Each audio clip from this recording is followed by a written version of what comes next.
Hello, I'm Craig Nicholson, the Intrepid Snowmobiler. I'm here with Rob Wrightman of SplitRailSkis.com. I've been using split rail skis for a couple of years and they've done the job for me incredibly.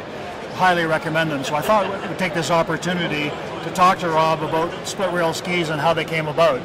Rob, the first question I want to ask you is you're the inventor of split rail skis. What can you tell us about how the idea came about? Really, the principle already exists in the high-performance catamaran powerboat racing system, I guess you could say, and at the end of the day, the ski reacts exactly the same way. So when they crack the throttle, the ski comes up on plane, just like a catamaran powerboat, and when you rotate the boat loses its lift, and so does the ski, and they really hook up.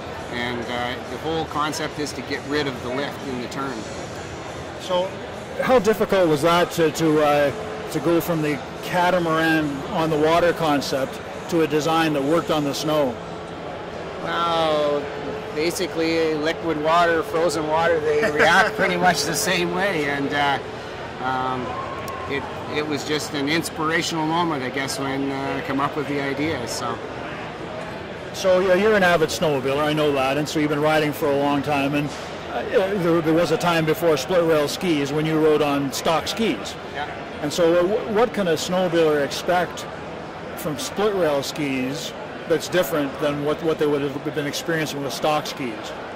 Well, our ski doesn't have any keel, and it's the first ski, the only ski that doesn't have a keel, and what people don't realize is the keel causes all the problems. So if you've got a keeled ski, the keel's going to drop into a keel mark on a snowmobile trail and you're going to get darting. So if you could get rid of the keel, you don't have any darting. If you get rid of the keel going into a corner, then there's no push because we lose the lift, and that's why it rails around the corner. That's why we call it split rail. And the other side of it, the unique characteristic is that because there's no keel, when the inside ski hooks the snow, it shoots it right onto the slide rail, lubricates the slide rail, cools the sled. Huge, huge advantage. And then the last real major important issue is that because there's no keel, there's very little effort required in turning the sled. You can back the suspension off on the front end, and I mean, it's just, you can turn the skis like butter, and lady riders especially truly appreciate it, and a lot of guys buy the skis for their wives to keep them in snowmobiling, because it's as a lady it can be tough, especially if you're doing, you know, a couple 100 miles a day. It can be fatiguing on an old guy like me.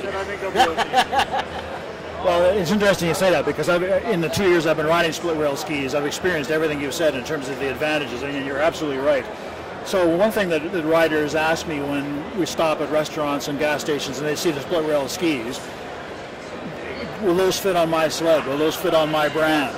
And specifically now, will those fit on the new Raz 2 front end on the Skidoo snowmobiles? Well, we're going to have them available probably end of November. I've ordered a 2015 Renegade 800, so they will definitely be available for the Soulflies. So, because I'm not riding a sled without them. And what about other makes and models? We're just working on the Cat. We did some prototype riding last year, and they work just awesome on that chassis. That new 600 we test rode them on, and they work awesome. So I've just about finished the spindle design, and we're going to have them manufactured, and probably, I'm going to say, mid-January release, and we're going to just do limited quantity, get, you know, the real riders who are real experienced, get them on them, and then it'll just trickle down from there, no question. So one of the questions that I asked when I first saw the split rail skis, because they're quite different looking, was, are these things going to last?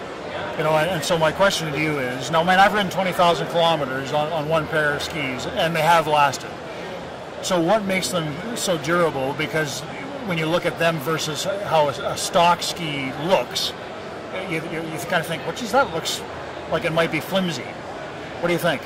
Well, durability, it's because we've got rid of the drag.